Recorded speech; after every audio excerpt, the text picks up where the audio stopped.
to the next stanza and will start his work at the year of the tiger, which is ang year 2022 nga ay year of the tiger.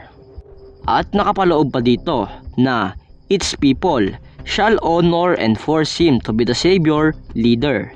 Dito naman sinasabi na ang majority ng sambayan ng Pilipino ay pipilitin si Bongbong na tumakbo upang maging leader ng ating bansa, upang muling ibangon ang ating lupang sinilangan mula sa pagkakalubog nito sa kahirapan. This is the glory of all glory.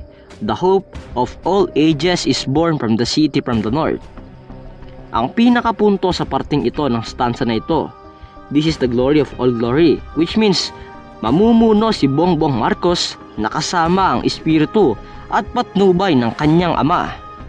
At pagdating naman sa part na ito, alam naman natin na si Bongbong Marcos ay ipinanganak sa Ilocos na northern part ng Pilipinas.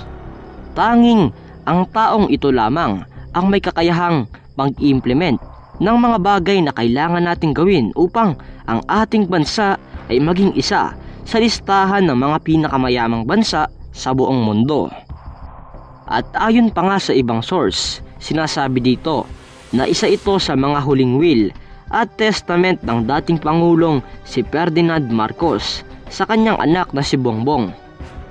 Bago pa man niya lisanin ng sambayan ng Pilipino, hiniling niya di umano kay Bongbong na sana ay dumating ang araw na isa siya sa mga taong magiging leader ng ating bansa.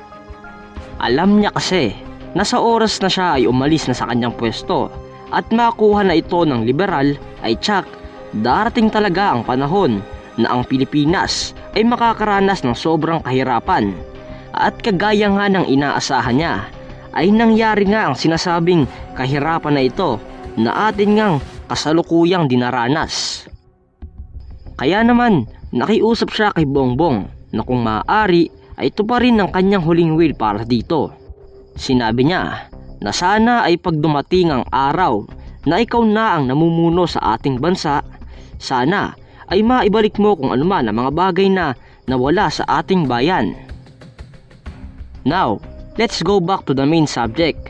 Naniniwala ba kayo na nahulaan nga talaga ni Nostradamus ang magiging kapalaran ng taong ito?